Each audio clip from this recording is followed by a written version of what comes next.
Hello，大家好，我係 Martin。咁今屆嘅美加密世界盃咧就打得如火如荼啦。咁大家睇波睇得開心之餘，唔知大家有冇發現今年嘅天氣好似世界盃呢個 topic 咁好熱呢？咁唔單止香港，其實我哋開冷氣要開到好大喎。其實喺北美咧，喺球場上面咧，無論係球員定係球迷咧，都一樣會覺得非常之熱嘅。咁其實咧，世界盃嘅歷史上一直都有一個揮之不去嘅對手，佢並唔係任何一支國家隊啦，而係我哋嘅酷熱天氣。今日咧，咁我就想同大家傾下世界盃呢個好 hot 嘅話題啦。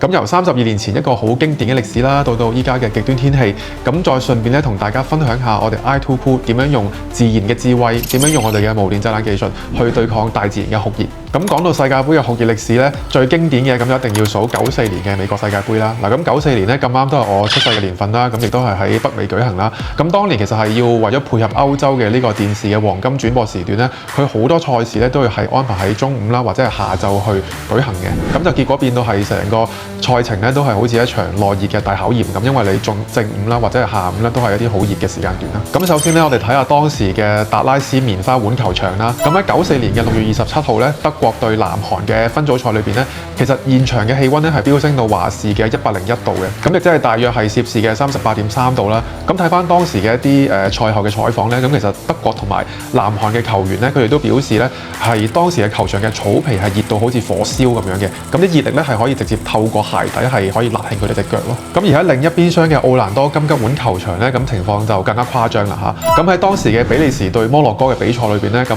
喺下半場咧，咁其實我哋睇翻當年嘅一啲報道咧，咁據報佢球場地面嘅温度咧係超過攝氏38度嘅，甚至有啲報道咧係話係去到49度添啦。咁係情況相當之誇張嘅。咁喺啲球迷裏邊咧嚇，其實有160名咧係因為可能一啲中暑啦或者一啲好熱嘅狀況啦，係要中途離場嘅，甚至當中咧係有12人咧係需要緊急送院去接受救治啦咁樣啦。咁所以情況係相當之誇張啦。咁有啲比利時嘅球員咧就為咗應對呢個好酷熱嘅狀況啦，咁佢哋諗到一啲係好奇特嘅招數，就喺佢哋頭髮上面咧係搽咗好多嘅 hair gel 啦，咁係即係令到佢哋嘅頭部可以更加清涼咁樣啦。咁所以係當時都真係百出奇招。咁當時愛爾蘭嘅國家隊領隊咧 Jack Charlton 咧，佢係真係熱到成件衫咧白色恤衫咧都濕晒。咁佢仲要喺場邊咧係頂住一頂好大嘅白色帽去到降溫啦。咁因為實在係太熱啦，咁我估佢應該都係想幫佢哋嘅球員咧去消暑啦。佢就不斷咁掟啲水樽入去俾佢啲球員去飲水去解渴咁樣咯。咁佢仲因為呢件事咧就俾國際足協咧所處罰咗咁樣嘅。咁最後咧，連喺洛杉磯玫瑰碗球場嘅決賽咧都發生咗啲蝦碌嘅事件喎。咁當時氣温其實都係非常之高嘅，有攝氏38度啦。咁當時就係意大利對巴西啦嚇。咁其實雙方嘅球員已經係打咗120分鐘噶啦。咁大家體力都即係透支到咁上下啦已經。咁連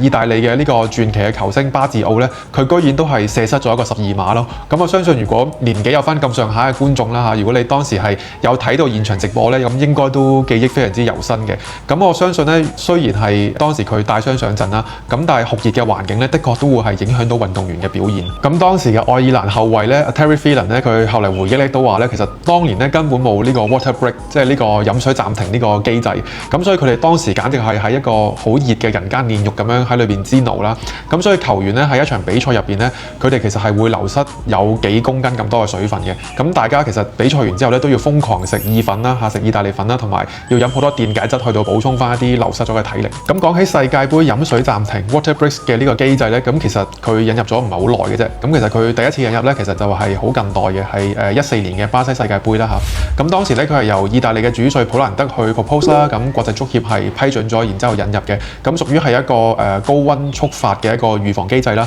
咁只有當時嘅場地嘅呢個叫做濕球黑球溫度 WBGT 咧，佢超過攝氏32度嘅時候咧，先會觸發嘅啫。WBGT 有咩唔同咧？咁同普通嘅氣溫啦，咁其實佢就唔單止係會考慮佢空氣嘅溫度啦，仲會考慮濕度啦，同埋係當地嘅一啲風速啦，同埋係太陽光嘅輻射強度等等唔同嘅因素去決定嘅。咁所以係更加可以反映到球員喺當時現場環境下嘅一個體感溫度咁樣。咁到咗今年26年嘅世界盃咧，咁 FIFA 就進一步將呢個機制咧係升級為強制執行嘅一個機制啦。咁所以全數104場嘅比賽咧，無論佢氣溫係點啦，係凍定熱啦，或者佢嘅場地有冇冷氣咧，都會統一喺大概22分鐘嘅時候咧，會吹停3分鐘，俾球員係有一個補水嘅時間嘅。好啦，咁我哋講完歷史啦，咁我哋講翻今日啦。咁大家應該都會覺得今年應該係熱得非比尋常啦。咁因為最近有一位氣候科學家 Dr. Ella Gilbert 咧，其實佢喺接受訪問嘅時候咧都指出咧，其實94年嘅世界盃咧嘅氣温咧係比工業革命前咧係上升咗大約係攝氏0.55度啦。咁呢個數字咧到今年已經係去到1.55度咁多噶啦。咁千祈唔好睇少呢個1度嘅差距喎。咁因為過去人類係用咗140幾年咧先升咗半度啦，令到地球。咁但係而家係大概30幾年啦，已經係達到呢個升幅，甚至係更加多添啦。咁所以其實可以説明緊氣候變化速度係越嚟越快。更加雪上加霜咧，係美國國家海洋及大氣管理局咧，咁佢就指出啦，今年其實係有高達82%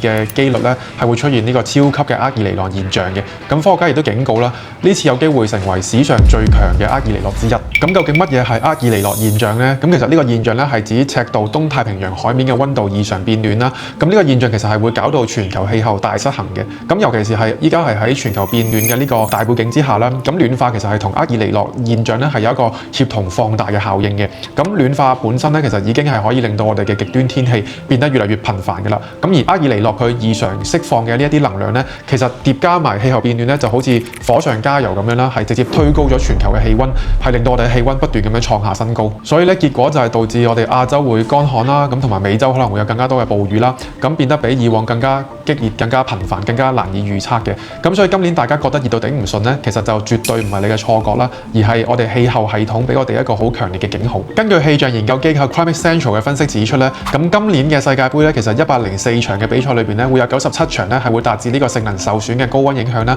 咁16個比賽場地裏邊咧係會有14個係會達至呢個危險級別嘅熱壓力條件。咁世界氣象組織 WMO 其實都有啲分析報告指出咧，咁喺未來嘅幾年啦，26年至到30年咧，其實係會有高達86%嘅概率咧係會出現一個打破2024年紀錄人類史上最熱嘅年份。咁面對咁嚴峻嘅氣候挑戰咧，如果你單純靠開大部冷氣去以熱制熱咧，係只會令到我哋嘅全球變暖陷入惡性循環。咁呢個亦都係我哋團隊創冷科技 i2Cool 嘅初衷。咁我哋係一間源自香港城市大學嘅科技初創啦，咁係我同我嘅博士導師曹之仁教授共同創立嘅。咁我哋其實嘅靈感來源咧就係撒哈拉沙漠裏邊識得自行降溫嘅一個撒哈拉嘅銀蟻。咁佢表面嘅毛髮結構咧，其實係除咗可以反射太陽光啦，仲可以將佢體內嘅熱量咧以呢個8至13微米嘅中紅外嘅波段散出嘅。咁就相當於係佢除咗可以隔熱之外咧，仲可以將佢一啲內部嘅熱量帶走啦，達至無電製冷嘅效果。咁如果將我哋呢個技術用喺一啲建築物嘅表面咧，咁啊可以令到佢表面溫度最高可以下降42度，咁室內溫度都可以降到6至8度嘅。咁啊令到我哋嘅冷氣機用電量可以降低20%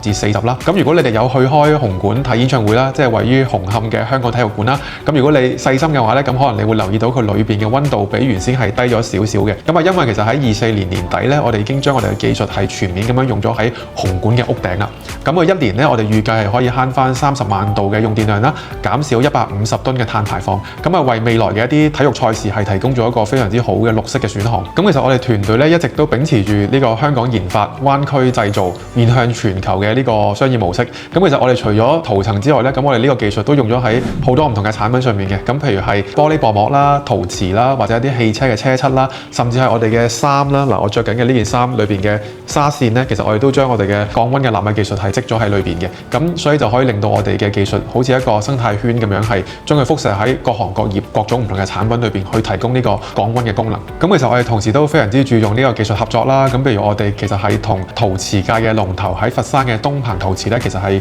聯合研發出無電製冷嘅陶瓷嘅。咁即係將我哋嘅核心嘅納米火粒技術咧，係可以賣俾唔同嘅一啲生產商啦。咁佢哋可以根據翻佢哋自己嘅產品嘅特點去定製一個佢哋嘅產品。咁其實我哋都同好多一帶一路嘅沿線國家地區合作啦，譬如係中東、東南亞等等嘅一啲合作伙伴去推廣呢個香港研發嘅技術。咁未來我哋可以希望我哋嘅技術咧可以用喺更加多唔同嘅場景，去為全球嘅碳中和提供我哋香港研發嘅力量。好啦，咁講完咁嚴肅嘅內容咧，咁最後咧就同大家玩翻一個輕鬆啲嘅互動啦。咁大家都知道咧，其實香港嘅足球代表隊咧係從來都未踏足過世界盃嘅決賽周嘅。咁但係大家又知唔知咧，歷史上到底有邊幾位嘅香港製造或者係同香港聯賽有深厚淵源嘅港產球星係曾經踏足過世界盃決賽周嘅草地呢？咁呢個問題其實我都好想知道大家嘅答案。咁如果你哋知道係邊一位球星或者想估下呢，其實都可以喺下邊嘅留言話我知。好啦，咁今日就講到呢一度啦。咁如果大家中意呢條片呢，記得點讚、訂閱同埋分享俾你身邊嘅球迷朋友。